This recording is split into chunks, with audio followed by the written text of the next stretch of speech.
Hello everyone, and welcome to my General Hospital Today channel.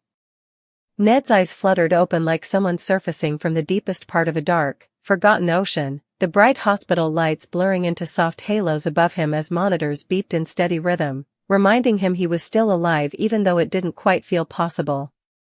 For a long moment, he couldn't piece together anything. The voices around him were muffled, the world unsteady, and even his own heartbeat felt foreign. But then a sudden, sharp memory jolted through him, slicing through the haze, the pressure in his chest, the panic, the moment he collapsed, the shadowy figure leaning over him before everything went black. As consciousness finally locked into place, he was met with Tracy's trembling hand wrapped around his, her eyes red and swollen from hours, maybe days, of fear and grief she would never admit out loud. "Ned, thank God," she whispered, relief cracking through her voice despite her desperate attempt to stay composed. Yet as Ned tried to respond, tried to reassure her or even simply breathe without feeling like the world was closing in, another feeling pushed its way to the surface: anger, betrayal, and the sickening realization of truth. When he finally gathered enough strength to speak, his voice came out rough and brittle, like old paper tearing. "It wasn't an accident," he managed, watching Tracy stiffen immediately, her eyes widening in dread. Drew did this. He's the reason I had the heart attack." Those words seemed to bleach the room of all warmth, leaving only cold disbelief that quickly metastasized into fury in Tracy's expression. She pulled back slightly, searching his face for any sign he was confused, hallucinating, or somehow misremembering, but Ned's gaze was unwavering. He remembered every detail: the confrontation that escalated far too quickly, the argument about company decisions Drew had no right to make, the way Drew had cornered him with threats disguised as logic, the pressure of the moment pushing Ned's already stressed heart past its limit. "He pushed me," Ned continued, breath shuddering as he relived it. "He knew I was under strain. He wouldn't stop. He kept coming at me, yelling, accusing, acting like he was entitled to everything I built. I told him to back off, told him I didn't feel right, but he didn't listen. He got in my face, and then, the pain hit me." Tracy's reaction was immediate and volcanic. Her grief, terror, and outrage fused into something fierce, and she shot to her feet as if the revelation had electrified her. "Drew? Drew Kane," she spat, practically shaking. "He's the reason you collapsed? He's the reason you almost died?" Her voice was sharp enough to crack glass, and several nurses lingering near the doorway flinched, glancing toward the room as if expecting to intervene. Tracy didn't care. Her entire being was now fueled by betrayal and protective rage, the kind of rage only a Quartermaine could wield with such precision. She paced at the foot of Ned's bed, muttering under her breath, each word simmering with venom. "He played the hero. He played the victim. He made everyone believe you were the problem, that you were confused, unstable, obsessed with ELQ control. All the while he was the one, he caused this. He nearly killed you." Ned tried to speak again, but Tracy was on a rampage now, all the fear she endured while he was unconscious bursting out as righteous fury. "That ungrateful, self-righteous interloper," she snarled. "After everything this family has done for him, after all the chances we gave him, he repays us by nearly putting you in the ground? By pushing you so hard you suffered a heart attack?" Her voice cracked, and anger briefly gave way to something rawer. "I thought I was going to lose you," she whispered, then clenched her fists as if the thought itself was unbearable. "And it was his fault." Ned watched her, exhaustion settling into his bones, but he didn't stop her. He knew Tracy better than anyone, she needed this eruption to steady herself again. "Tracy," he murmured, reaching out weakly. She returned to his side instantly, but the fire in her eyes only grew brighter as she processed the weight of his revelation. "I'm going to make sure everyone knows," she vowed, her tone low and deadly, the tone she used only when she was preparing for war. "Everyone thinks Drew is some heroic, honorable figure. They paint him like he's incapable of wrongdoing, like he's always doing what's right for the greater good. But the truth is he's been spiraling, making reckless decisions, grabbing power, pushing boundaries as if he's entitled to them. And now we know the cost of his arrogance." She leaned closer, her jaw set. He hurt you. He could have killed you. And he's been walking around this town pretending nothing happened. Ned nodded slightly, his breath shallow with the effort of speaking, but he needed Tracy to understand what happened, not just the argument, not just the stress, but the coldness in Drew's eyes that told him the confrontation wasn't accidental. Drew had wanted leverage. He wanted control. He wanted Ned out of the way, maybe not dead, but sidelined, silenced, weakened. And that intent was enough. "I don't know what he's planning," Ned whispered, but this wasn't just a disagreement. He wanted to intimidate me.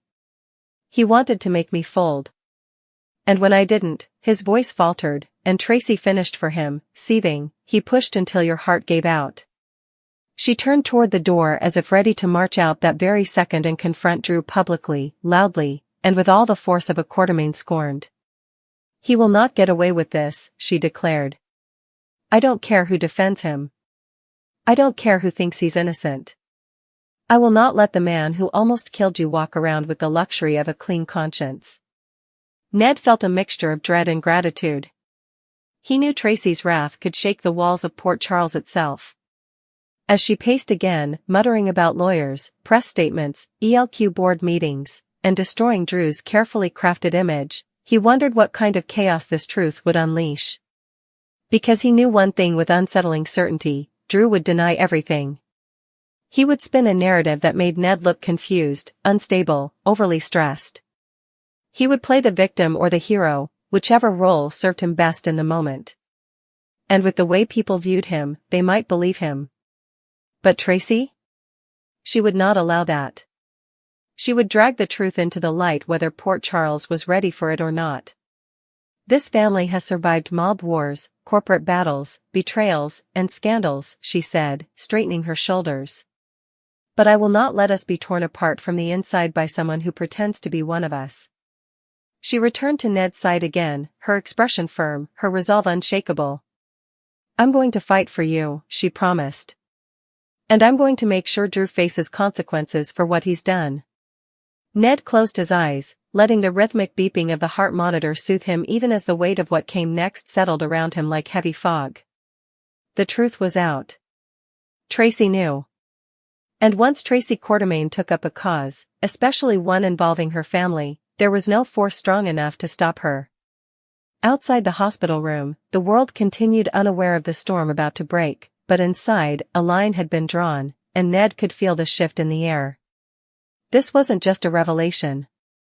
It was the beginning of a reckoning, one that would unravel alliances, expose secrets, and reshape everything the Quartermaines believed about trust, loyalty, and the dangerous cost of ambition. Drew might not have intended to trigger a war, but now that the truth was spoken, Tracy would ensure one erupted anyway. And nothing, not sympathy, not reputation, not excuses, would save him from what was coming.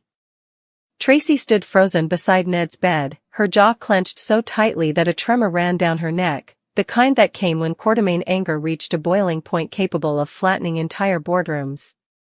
She had spent a lifetime protecting her family, fiercely, often ruthlessly, but this was different. This wasn't an outsider trying to take ELQ. This wasn't a schemer trying to manipulate them, rob them, or use them. This was Drew, a man many in their circle regarded as a friend, an almost son, a dependable force of stability and moral righteousness. But now Tracy saw the truth differently, saw him as someone who had taken advantage of Ned's vulnerability during a moment of stress, pushed him too far, and walked away without consequence. That realization ignited something deep and primal in her, something that refused to be quiet, something that would not rest until she confronted him and shattered the image he had so carefully built. Ned opened his eyes again, fatigue heavy in his gaze, but there was also fear, not fear for himself, but fear of what Tracy would do when she left this room. "Be careful," he whispered, his voice barely audible over the hum of machines. "Drew is unpredictable right now. He's not the same man he was months ago. He's cold. Calculated. And he thinks he's justified." The last word hung between them, sour and bitter. Tracy felt her throat knot in disgust. Justified. How many times had she heard that excuse from the power-hungry, the ambitious, the morally compromised? But hearing it applied to Drew Kane, Port Charles's golden soldier, made her stomach twist. Justified? She hissed. He justified pushing you until your heart nearly gave out.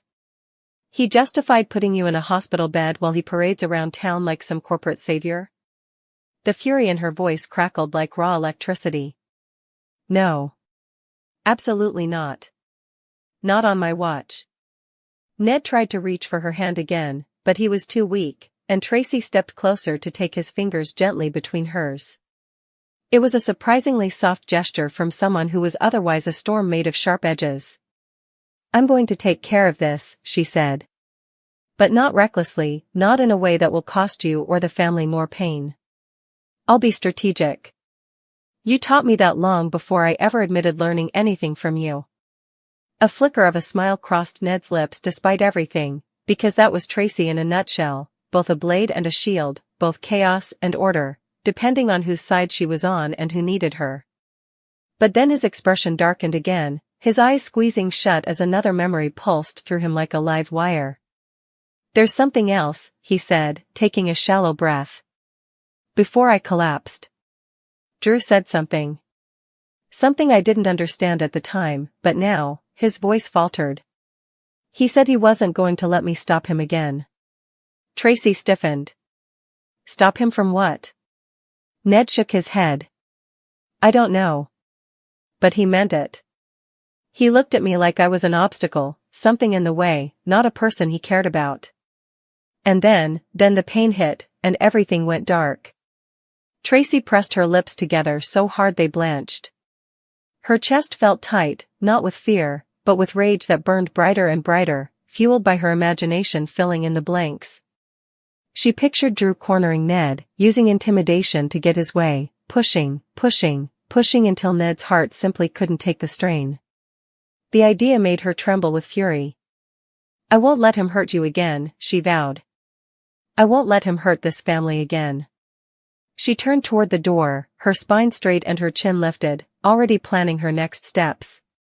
Confronting Drew directly was tempting, deliciously so, but she knew better than to storm at him without leverage. Drew was beloved. People trusted him. They would defend him instinctively, especially if he claimed that Ned was confused or misremembering under stress. No, she needed a far more calculated approach, something that would expose Drew in a way no one could deny. She was halfway to the doorway when the door opened and Olivia stepped in, her hands full with a tray she had brought from the cafeteria, fresh fruit, muffins, and hot coffee, none of which she would eat because her stomach was knotted with worry. Ned, she gasped, her voice trembling as she rushed to the bed. You're awake. Oh, thank God, she pressed a tearful kiss to his forehead, then cupped his face in her hands. Tracy, despite her usual distaste for emotional displays, softened slightly at the sight. Olivia loved Ned fiercely, more fiercely than Ned sometimes understood. Seeing her in pain over his condition had been nearly unbearable. But Olivia's relief quickly shifted into confusion as she looked between Ned's pale face and Tracy's stormy expression. What's going on? What happened? Why do you look like you're ready to set the hospital on fire? Tracy hesitated, glancing down at Ned. This was his secret to reveal, not hers. Olivia deserved the truth, but it had to come from the man she loved.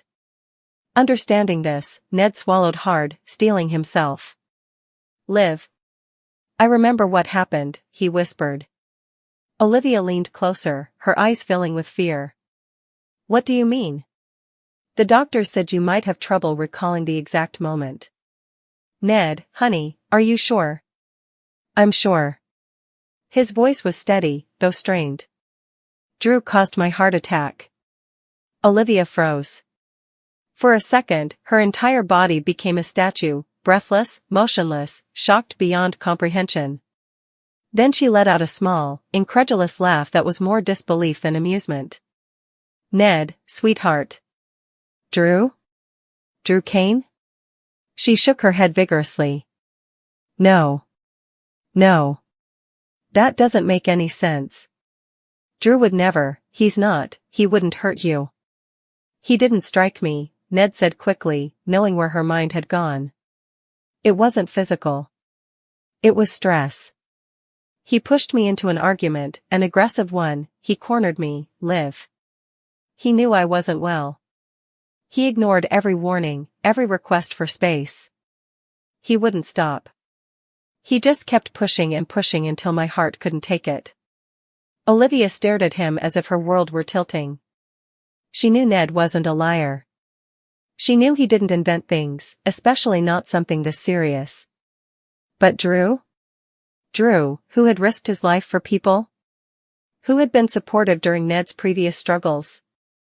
Drew, who had been a friend? I don't know what to say, she whispered, her voice shaking. This is huge, Ned. If this is true, then, she looked down at her trembling hands. Everything changes. Tracy stepped forward, unable to stay silent any longer. It is true, she said firmly. And now that Ned has told us, we have an obligation to act. Drew has been spiraling. He's made reckless decisions at ELQ. He's been controlling, aggressive, entitled, and now we know he's dangerous. But Olivia wasn't ready to accept that, not yet. Her loyalty, her kind heart, her instinct to see the good in people all clashed violently with what she was hearing. Drew has been under pressure too, she argued softly. Maybe he was stressed. Maybe he lost his temper. That doesn't make him a monster.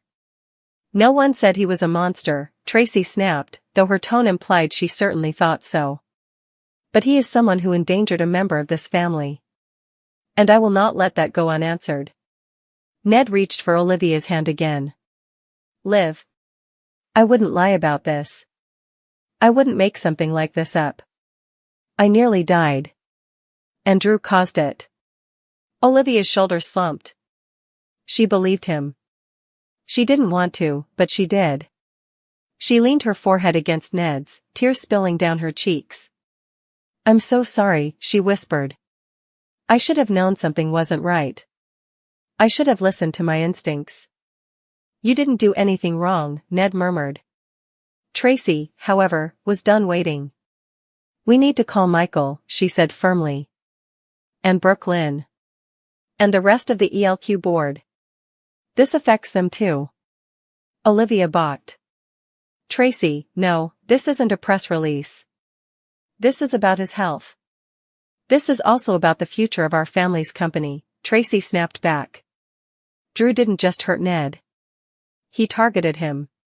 He wanted control. He wanted to silence him.